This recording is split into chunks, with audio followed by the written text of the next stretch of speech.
I try my very best not to give advice to people, but I'm gonna give you some advice today. Do not buy a $100 tripod.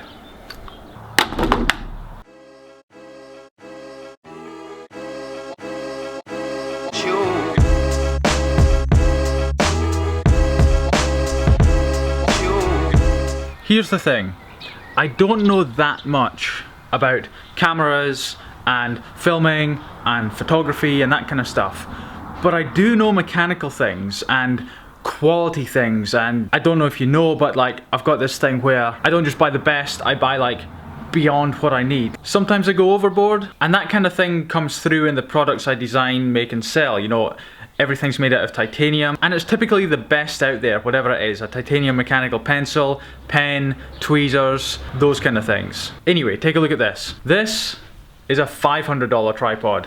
This one is made by Benro, B-E-N-R-O. Very good tripod. But here's the thing. I also have another tripod, but it's in the workshop right now. We need to go and get it.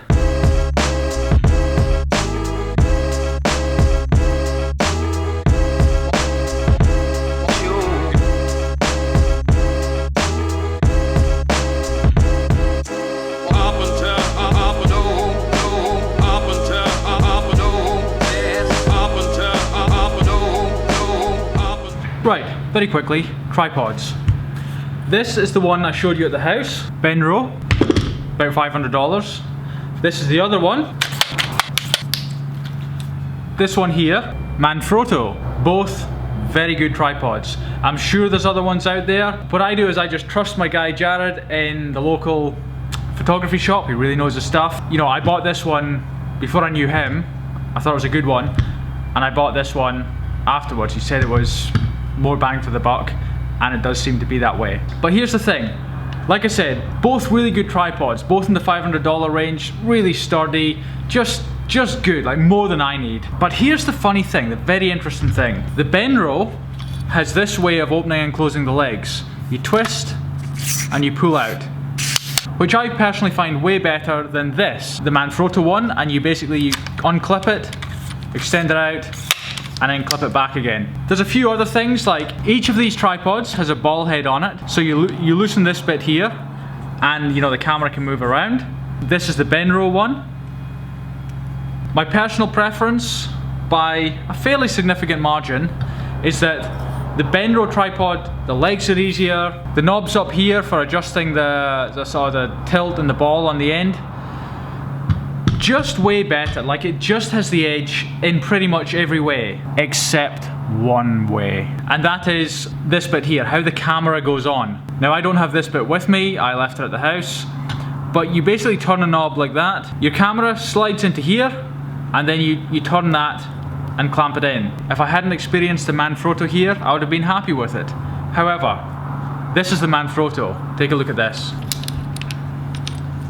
Whoa, dirty. That's dust from the water jet cutter. This is the Manfrotto. So this goes to the bottom of your camera, and to put your camera on, it is that easy.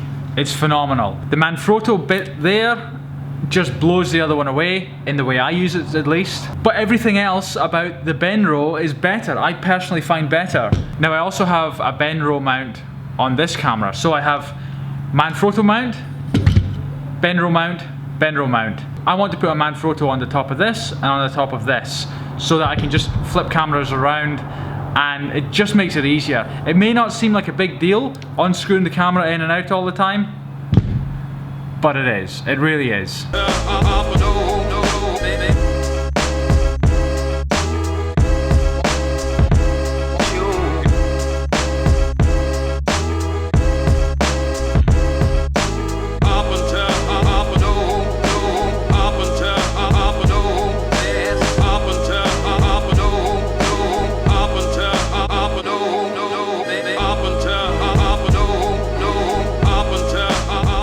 Some days are tougher than others in recording, editing and getting a video to you. I mean, yesterday's video was video 191 in a row without missing a day. I've had a good run in the last few days of being sort of out and about and doing things. Yesterday we had a drone, the day before that, I think I got the jet engine on the go. The day before that, went to a place called Tarawera Falls, and you know, had a day out, and I managed to get great shots for editing and doing a daily video. Today is tough, and today is one of those days where I'm doing work. Like, most of my time is spent online. Even though I make physical things, titanium pens, mechanical pencils, tweezers, carabiners, clips, bottle openers, pry bar, that kind of stuff. But most of my time is still spent online though.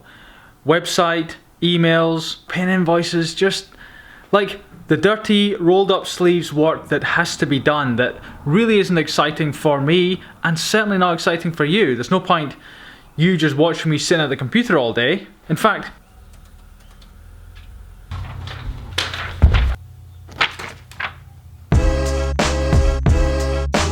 so while overall I think the videos I do every day are getting better, certainly recently, and I'm looking at this as just learning. I'm nearly 200 videos into doing a video every day. I do all the filming and editing myself. I just broke 500 subscribers last night, woke up this morning, 504 subscribers, so that's pretty exciting. I mean, if I'm completely honest, I'm really happy. Like, I am happy that there's 500 people subscribed to my channel, and on average each video currently is getting about 150 views. I mean, I think that's awesome. I'm quite excited. On that subscriber thing, I got a really interesting story to tell you.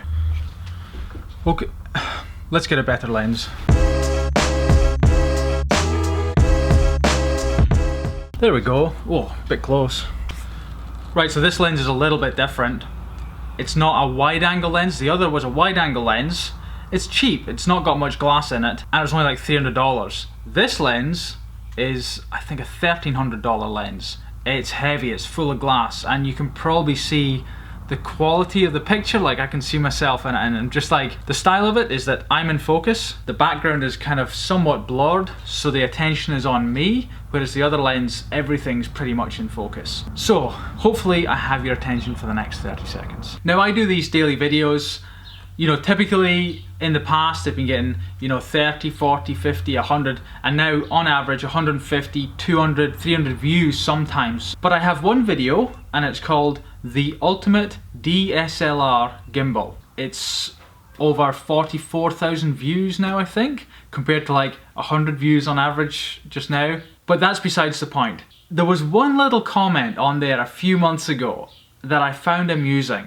Not for the comment itself, but for psychology, and you know, I'm really into psychology and how people think and how, you know, there's a comment, and I can't find it, but it was a little one-liner where the guy said, like, 3 months doing a video every day and he's only got 150 subscribers. But what was interesting was not him, but how people in general, me as well, we fall victim to survivorship bias. It's kind of like when you hear a business story of this billion-dollar company, you know, and they'll be telling a story about how they risked it all and how they put everything into one product, and if they had failed it would have bankrupted them. And you know, you hear these stories more often than you don't hear them, because there's plenty of people that risked it all in business and it just didn't work out for whatever reason. But you never hear from them because they never survived. And that comment was along that lines, because YouTube generally only shows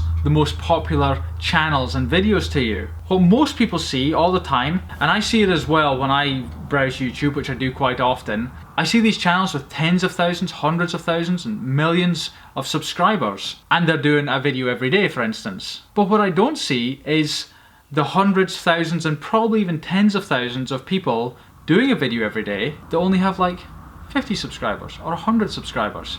You don't see them because YouTube doesn't show them to you. If you dig around, you could probably find them, but they don't get displayed to you. And that's a really good example of survivorship bias. Kind of, it's a slight variation of it. I thought I'd share it because I find it fascinating. When I first heard about it, it blew my mind. It was just like, oh yeah, what about the people you don't hear from because they failed, they went bankrupt, they went bust, they died. Yeah, it's just one of those things I find fascinating. Usually I end these videos with a quote, and I will do the same today. However, typically I walk out into my garden, but it's absolutely peeing down with rain right now. So in line with what I was talking about earlier about doing a YouTube video every day, I've got a quote for you today that actually came from a subscriber. I think it was Brad. He commented it a few days ago, and I thought it was great, and I sort of stored it in the back of my mind. It's by Muhammad Ali, and he said, "Don't count the days, make the days count."